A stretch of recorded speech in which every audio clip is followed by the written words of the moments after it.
One of the things that I used to always work with my patients on is becoming your own advocate. It sounds like Norma and her husband both were that, but knowing what your formulary is. So what is your list of preferred drugs and covered drugs?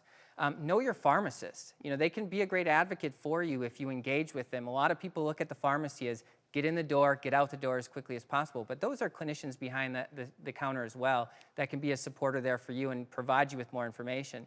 And then last, you know, one of the things that a lot of patients don't like is this idea of a lower cost option. I don't want the lowest cost option. I want the best drug out there that probably should cost more money, not less. You know, I am a pharmacist. I take all generic meds whenever I need to take them because I know generic meds work. You know, we talk about the European market and things like that. They also embrace generic medications in the European countries because they know they're safe, they're effective. So when they're available, be willing to accept that generic drug as a solid option for you. So there are times, many times, where the cheaper, older medication is the best. The shiny new toy in medicine is not always the best. Dr. Rao, in the world of oncology, medicines are changing so rapidly that I don't believe that PBMs and insurance companies can keep up with the literature the way you can. I agree. Cost is a big issue, and PBMs have to help us manage costs. The problem that we're facing, and the reason why Norma and I are here, is that the PBM and insurance companies have sort of teamed up.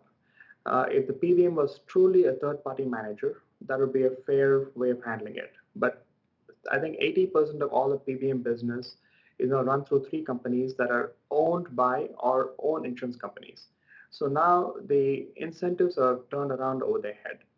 And the final thing I think that should be important is if you have transparency and responsibility for decision making. This is a multi-dimensional problem, and I don't think we'll ever solve it at one go, but different parts of this problem have to be fixed sequentially and together to try to get this under control. What I hope for right now, Norm, is that you make progress in your fight against your cancer. I mean, we're all praying for you and Rodney, and God bless you on this journey. Dr. Rao, thank you for fighting for Norma. You're the definition of what a physician is. And Daniel, thank you for sharing your thoughts on this.